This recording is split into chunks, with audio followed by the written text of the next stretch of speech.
नमस्कार. मराठवाडा नेता यूट्यूब मध्ये आपलं मनपूर्वक हार्दिक स्वागत आहे. मी रामेश्वर बद्दर. मित्र हो, नगरपालिका नगरपंचायतच्या अर्ध्या निवडणुका झाल्या, काही राहिल्या, काही अचानक पोस्टपोन झाल्या. मतमोजणी 3ला होणार होती, तसं ती 21ला गेली.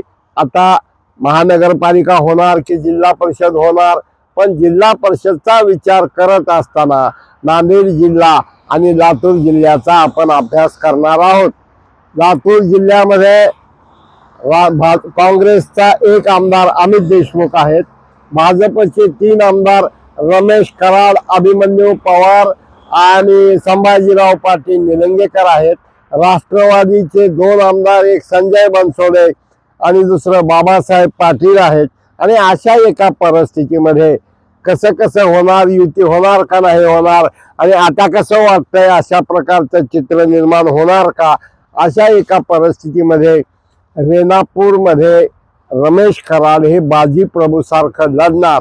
आणि त्या ठिकाणी गतवर्षीपेक्षा सुद्धा चांगलं चित्र, कारण सातत्यानं 24 तासापैकी 18 तास मतदारात, कार्यकर्त्यात, जनतेत राहणारं नेतृत्व, आणि एकावर एक फ्री नाही तर एकावर 2 फ्री म्हणल्यासारखं त्यांच्याबरोबर रमेश कराड यांच्याबरोबर युवा मोर्चाचे जिल्हा अध्यक्ष आपले ऋषिकेश कराड, संजीवनीताई कराड, राजेश कराड आणि अख्ख्या कार्यकर्त्याचं जाळं असल्यामुळं या ठिकाणी लातूरचा काही भाग आणि रेणापूर हे जवळजवळ चांगल्या प्रकारे भाजपला फेवर राहणार असं म्हटलं तर धाडसाचं ठरणार नाही.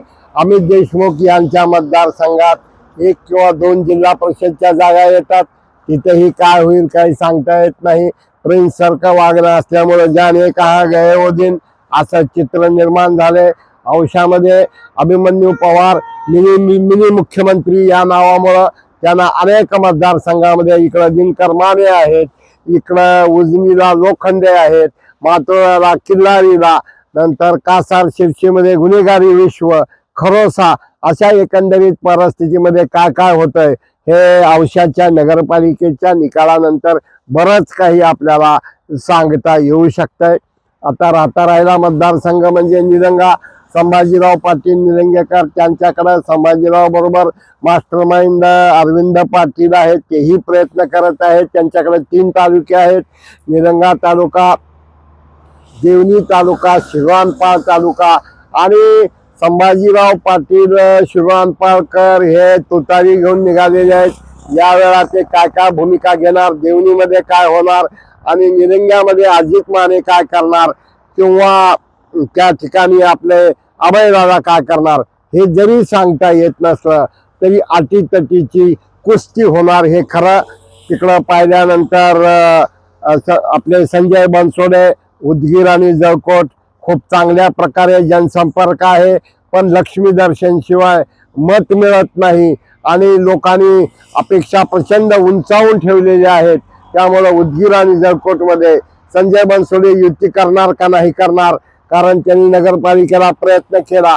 आता काय होणार हे आज जरी सांगता येत नसलं तरी त्यांच्याबरोबर असलेला धनुष्यबाण अर्थात भालेराव हे कुणाचे मत खाणार आणि कुणाला फेवर ठरणार हे काळ आणि वेळ ठरवणार आहे. तरी परंतु तिथं युती झाली तर आणि नाही झाली तर याचा सुद्धा अंदाज मोठ्या प्रमाणात उदगीर नगरपालिकेच्या निर्णयावर अवलंबून राहणार आहे. आता राहिला 6वा आमदार म्हणजे बाबासाहेब पाटील सहकार मंत्री आहेत. तिथं विनायकराव विरुद्ध त्यांचं सरपमुंगसाचं बाहेर, मुद्दे कमी आणि गुद्दे जास्त, अरे कारे, रेल्वे स्टेशन, परराष्ट्र दौरे, तुझं लपणं माझं लपणं, कार्त कपडं, अशा प्रकारचं चाललेलं आहे. त्यामुळे उमेदवाराची निश्चिती आणि त्याचबरोबर अहमदपूर नगरपालिका ही कुणाच्या बाजूने कल देणार यावर बरंच काही अवलंबून आहे.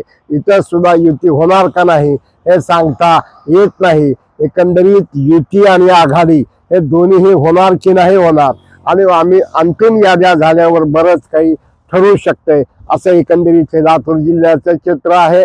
दुसऱ्या बाजूला नांदेडमध्ये प्रतापराव पाटील चिखलीकर आहेत, नंतर आपले खतगावकर आहेत, ओमप्रकाश पोकर्णा आहेत, तसंच त्यांचे एक मोठ्या प्रमाणात टीम आणि नेटवर्क आहे ते कशा कशा पद्धतीनं करणार आणि या उलट आपले माजी मुख्यमंत्री काँग्रेसचे प्रदेशाध्यक्ष अशोकराव चव्हाण यांच्याबरोबर राजेश पवार आहे, तिकडं आपल्याला मुखेडमध्ये तुषार राठोड आहेत, त्याचबरोबर त्यांना आपला देगलूर तालुका आहे. एकंदरीत भाजपचं संख्याबळ हे चांगलं आहे आणि ज्याला म्हणजे फाईट करायला प्रतापराव पाटील चिखलीकर हे लोहा कंधारमध्ये काही चमत्कार करू शकतात आणि लोहा कंधारचा निकाल काय लागणार, मोहाकरचा निकाल काय लागणार, देगलूरचा निकाल काय लागणार आणि मग या ठिकाणी ओमप्रकाश पोकर्णा, प्रतापराव चिखलीकर, खतगावकर काय हे सगळे कशा कशा पद्धतीने उमेदवार ठरवणार. पण आज तरी 60-40 म्हणजे भाजप 60 आणि राष्ट्रवादी काँग्रेस 40.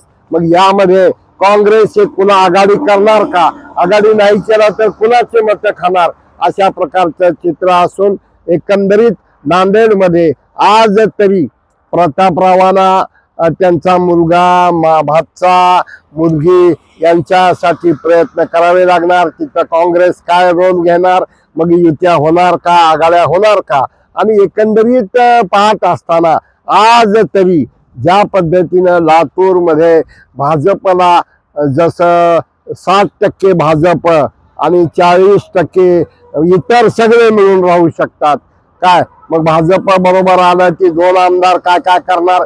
तसं संजय बनसोड हे सॉफ्ट आहेत, बाबासाहेबांचंच मात्र काही सांगता येत नाही.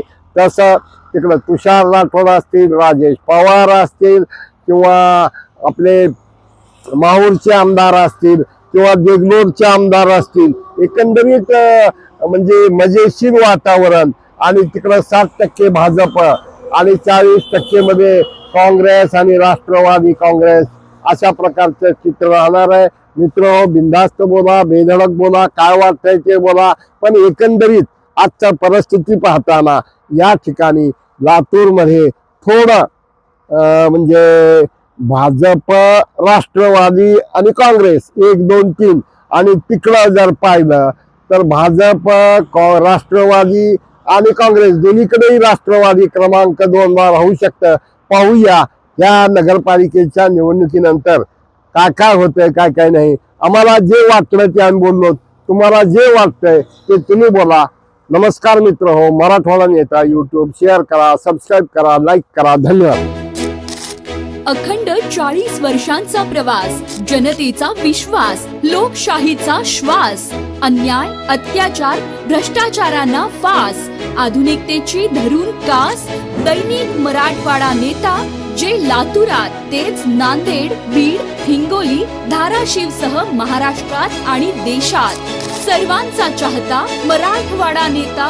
यूट्यूब, फेसबुक सबस्क्राईब करा, शेअर करा, लाईक करा. धन्यवाद.